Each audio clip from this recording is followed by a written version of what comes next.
Earlier this year, Sarah and I had a chance to visit beautiful San Diego, where we got to enjoy beautiful views such as this from the balcony of the Wyndham San Diego Bayside Hotel. We decided to check out the Cabrillo National Monument at the southern tip of the Point Loma Peninsula. The park is also home to the old Point Loma Lighthouse that was in operation from 1854 to 1891. So hello, welcome to this episode of History Hunters. We're at the Point Loma Lighthouse and Cabrillo Point, which is where Juan Cabrillo first stepped foot on the west coast in 1534, I think.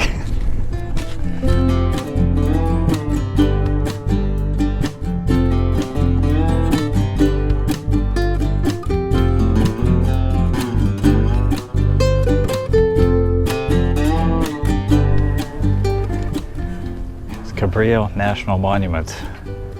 Check out that replica of the ship that he sailed in on. Can you imagine making it all the way to California?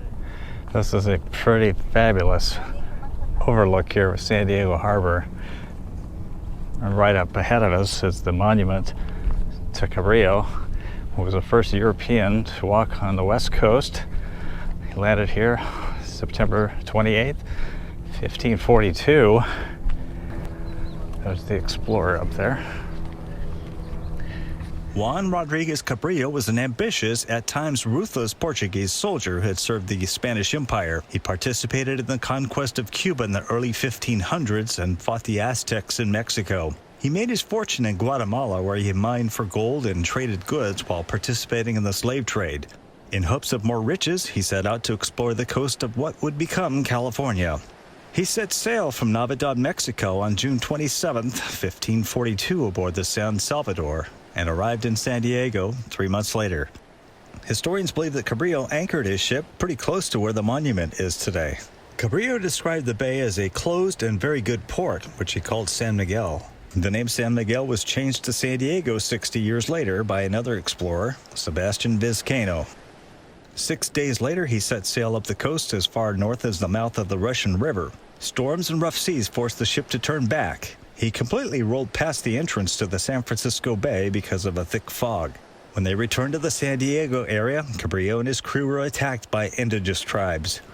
Cabrillo broke a shin bone while stumbling over jagged rocks and developed gangrene and died on January 3, 1543. He is believed to be buried on San Miguel Island. The Cabrillo expedition never achieved its major objectives of finding riches, but did claim new land for Spain stretching north of Mexico. Beautiful sight, huh? Mm-hmm. You been here before? No.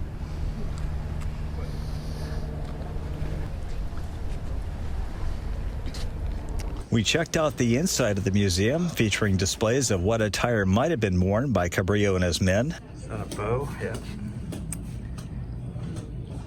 There was also a chest featuring a replica of the types of treasures that Cabrillo may have plundered in battles against the Aztec Indians.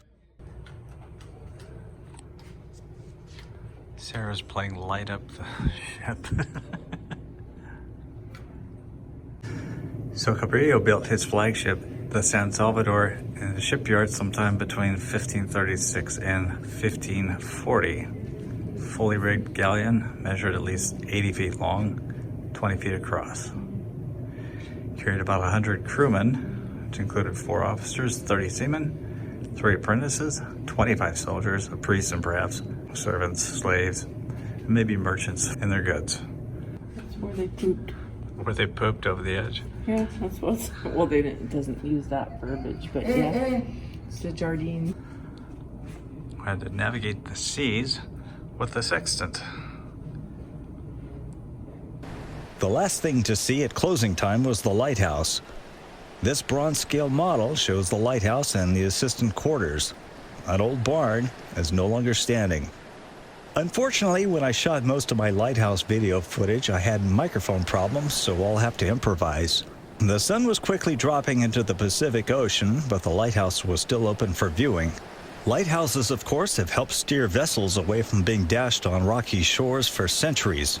In 1851, surveyors thought that this lighthouse location would be a good one because it was about 420 feet above the shore. Work on the lighthouse started in 1854. The lighthouse only served 36 years because of a reoccurring problem. The lighthouse could throw a beam of light for 25 miles, but not through the fog that often shrouded the bay. It was last used in 1891, and it was replaced by another lighthouse at the bottom of the hill. In 1935, the old lighthouse was restored. We had a very brief chance to go all the way up a very steep circular staircase that may have made a lot of people claustrophobic.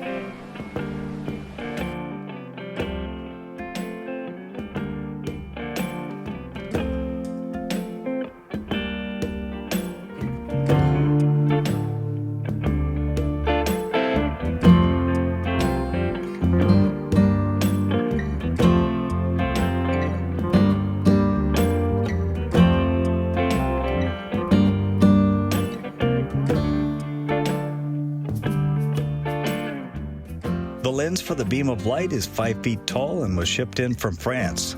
The light was produced by burning oil, sometimes whale oil. This is looking out the window. It's a dirty window. There's the shadow of the lighthouse. Gives you a glimpse of the bedroom that the lighthouse keeper got to sleep in. I bet it'd be really cool here on a windy, stormy night. There's another bedroom. Shows kind of the quarters that you would have slept in if you were the innkeeper here, or the lighthouse keeper. So I came down the trail here. This building may not look like much, but it dates back to World War II. An exhibit entitled "They Stood Watch" is housed in this old military radio station. As I scampered on the cliffs of the point, I saw the last vestige of America's coastal safeguards during World War II. I found bunkers that were very similar to the ones that I've seen in Fort Funston and the Marin Headlands in San Francisco. So this is the Coastal Artillery Control Station, 1943 to 1946. Our guys would go down into this bunker and watch for incoming enemy ships, anything suspicious coming in during the war. They didn't know, of course, that the Japanese were going to attack the West Coast like they did Pearl Harbor, Hawaii, on December 7, 1941.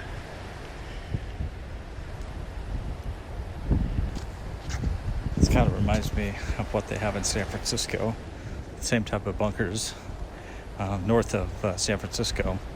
I know they did the same kind of defense system there. They just had to keep watch on the West Coast because they didn't know if the Japanese were going to be attacking by air or under the sea or things like that. So it's all in the defense of the United States.